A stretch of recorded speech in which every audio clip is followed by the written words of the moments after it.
समय ज़्यादा हो गया है तो एक एक के लिए मैं ना तो शायद समय ज़्यादा लगेगा।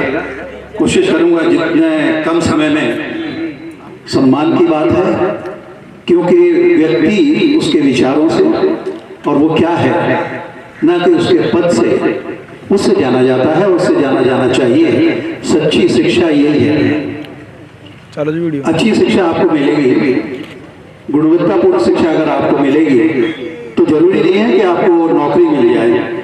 और मैं ये मानता भी नहीं कि हर अच्छा और गुणवत्तापूर्ण शिक्षा प्राप्त व्यक्ति नौकरी करे, क्योंकि इतने सारे आयाम खुले हुए हैं जिंदगी में कि नौकरी के अलावा मैंने तो देखा है, अगर आपके सबके पास मोबाइल फोन है, जो व्यक्ति अच्छी गुणवत्ता वाली पूर्ण शिक्षा जिन्होंने ली है वे नौकरियां छोड़ छोड़ के अपना काम दूसरे क्षेत्रों में कर रहे हैं, जिससे समाज को देश की तारीख में ऐसी कृषि विज्ञान तकनीकी तैयार हो चुकी है जिसमें आप बिना खेती के, बिना जमीन के खेती कर सकते हैं। इजराइल की टेक्नोलॉजी जिसे भारत और कई ऐसे देश हैं जो इंपोर्ट कर रहे हैं, ऐसी टेक्नोलॉजी है कि जिसमें बिना सॉइल के, बिना लैंड के, बिना जमीन के आप खेती कर सकते हैं। तो ये मत सोचिए कि सिर्फ शिक्षा, गुणवत्ता की शिक्षा लेने के बाद हमें सिर्फ नौकरी ही करनी है। आपके सामने जिक्र किया गया था पन्नाध्याय का, निष्ठा और त्याग की आप पूरे विश्व का इतिहास खंगाल लें, इससे बड़ी शख्सियत कभी नहीं मिलेगी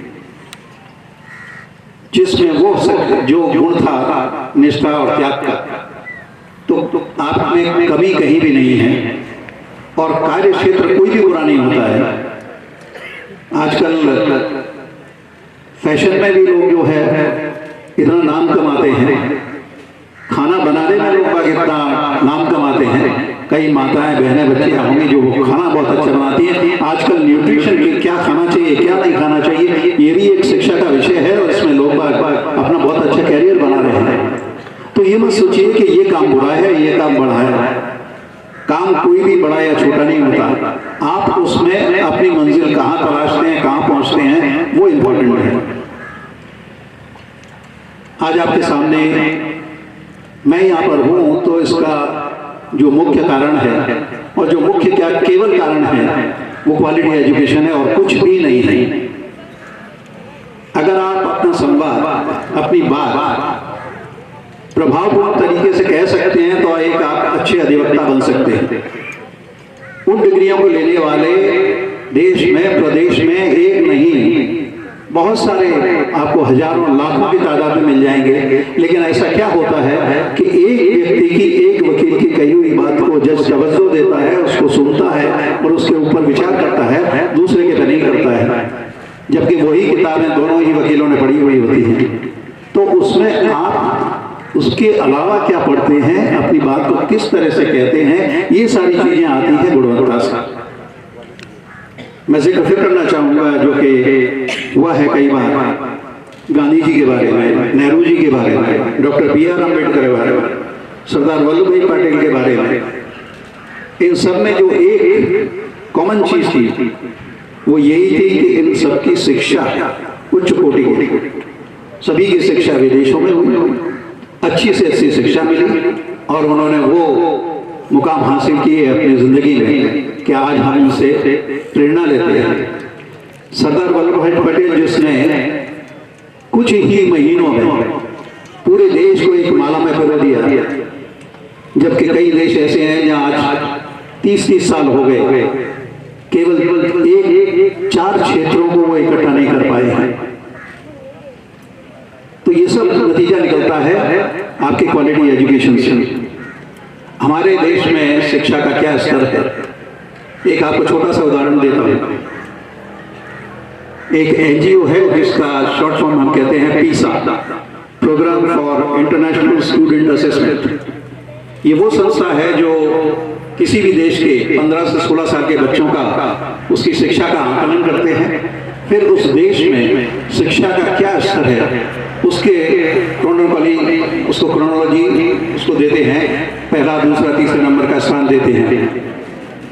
बड़े दुख की बात है, हमारे देश का नंबर 74 में से 73वां था।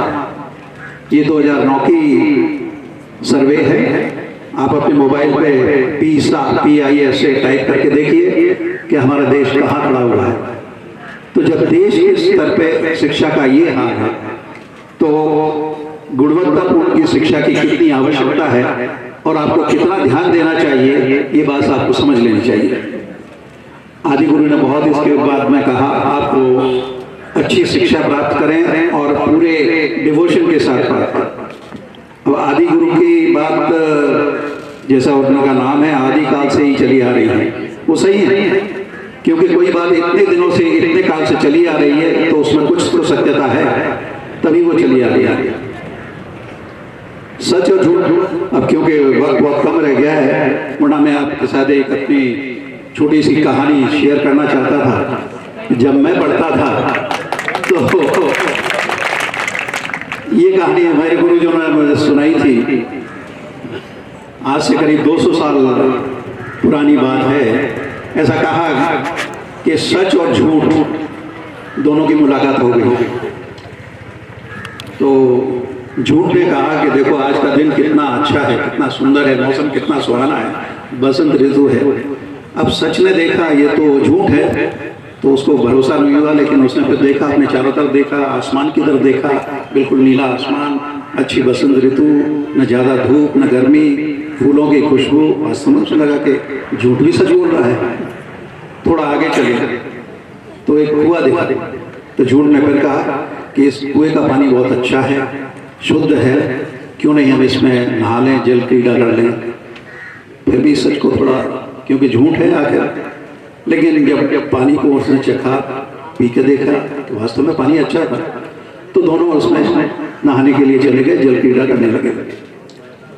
झूठ ने अचानक पानी से निकल के सच के कपड़े पहन के बाहर निकल गए।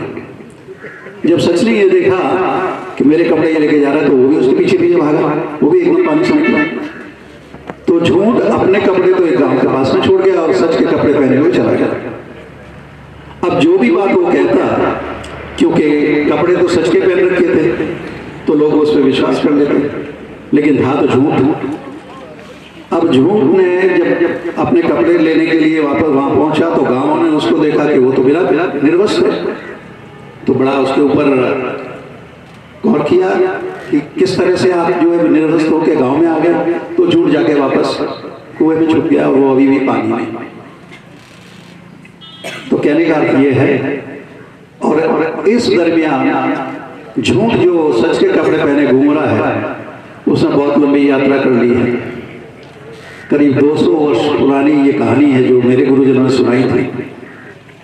तो इससे एक बात निकल के आती है कि कोई व्यक्ति क्या कह रहा है, तो आपको उसको उस तरह से देखना है, कहीं ये झूठ मुद्दा नहीं है जो सच का आवरण पहन के कुछ बात कर रहा है।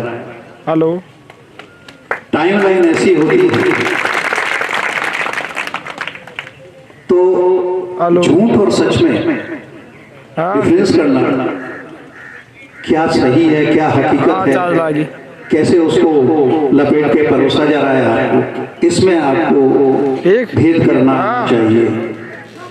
हम नीति बहुत अच्छी बनाते हैं, नीति बहुत अच्छी बनाती है, लेकिन उसके क्रियान्वयन में क्या वही नियत है कि नहीं है। आपको जो